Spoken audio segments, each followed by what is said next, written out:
So I'm here with Mr. Emerson for the last video in the La Griffe series, and he's going to talk about the La Griffe and how he and Fred Perrin collaborated. Well, I met Fred quite a few years ago. In fact, it goes all the way back to somewhere in the 90s and all that. And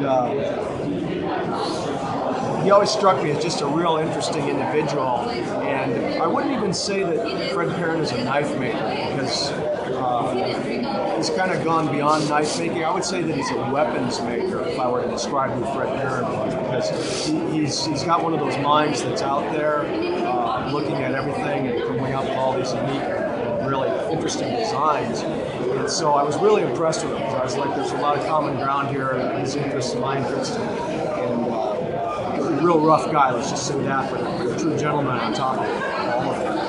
And he had a design that I looked at, and it was called the La Griffe. And I thought, man, for a small handheld knife, fixed blade, this had everything that I was really interested in. Because again, when it comes to a knife as a fighting weapon, and I can talk about that here because we're on YouTube and I'm not in front of anybody. You guys are all interested in this kind of stuff. So I looked at it and said, this is a weapon. It's not a self-defense knife or anything like that. I looked at this and said, man, this is a claw. It's a grip. And so the first thing that came to my mind was it's a claw. And of course, when Fred told me what the translation of the grip was, it made perfect sense.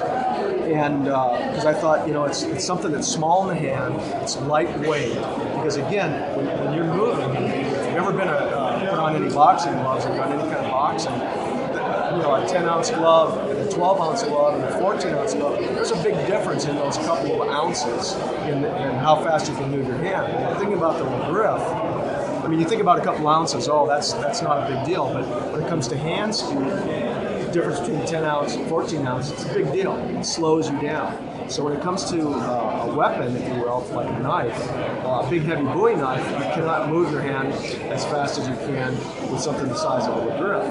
But the problem is with a small knife is it's small in your hand. If I were to grab this like this, it's not going to be efficient. But Fred, in his infinite wisdom and his weapon-making ability, had determined that if you put your finger through here, now you've got a knife that's basically as good as any kind of punch that you ever want to throw. And it's so lightweight that you can move with a knife or weapon in your hand as fast as you can, almost with your empty hand. And the other thing is that, of course, because it's got the hole in it, again, when you're talking about weapons, weapon retention is a huge, huge aspect of that. By having that in your hand, I can hit the deck with my hands open and still maintain control of that knife. So I looked at this and said, holy smokes, what an interesting little thing. I know a lot of people would be very interested in it. So I talked to Fred. I changed one little thing. He had a straight edge blade in here. I put a little curve in it just because I thought that would add something to the ability of that point to dig in and still give you the cutting ability of an edge. Curves just seem to cut real efficient. I don't know what the physics of it is, but I looked at it and said, man, what a great knife. Talked to Fred. We decided to make a version of it. It's become a knife that's very popular amongst law enforcement, we found over the years, because it's quote-unquote concealable. In other words, as a neck knife, it can hang in kind of between your pecs, underneath your body armor and all that. And if a police officer was ever overcome and disarmed, a lot of times, most guys, I don't want to go into how people pat other people down. There's some tricks to it, so we'll keep that off the record. But most of the time, a police officer would still be able to have a knife on him, or a soldier in the way that this knife was carried. Guys were discovered.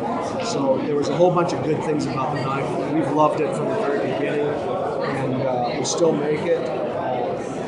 We haven't changed anything on it since the day that we made it many years ago, and it still is efficient. Again, when you think about weapons and things like that, if it's a bad weapon, it dies with the guy who had it in his hand when he was using it as a weapon. It's a good weapon. It stays. In the case of the Griffe, We haven't had to do a thing to it, and it's still as popular and still as efficient as it was the day that I first saw it, probably the day that Fred Perrin designed it. So we're very happy with it, and there it is.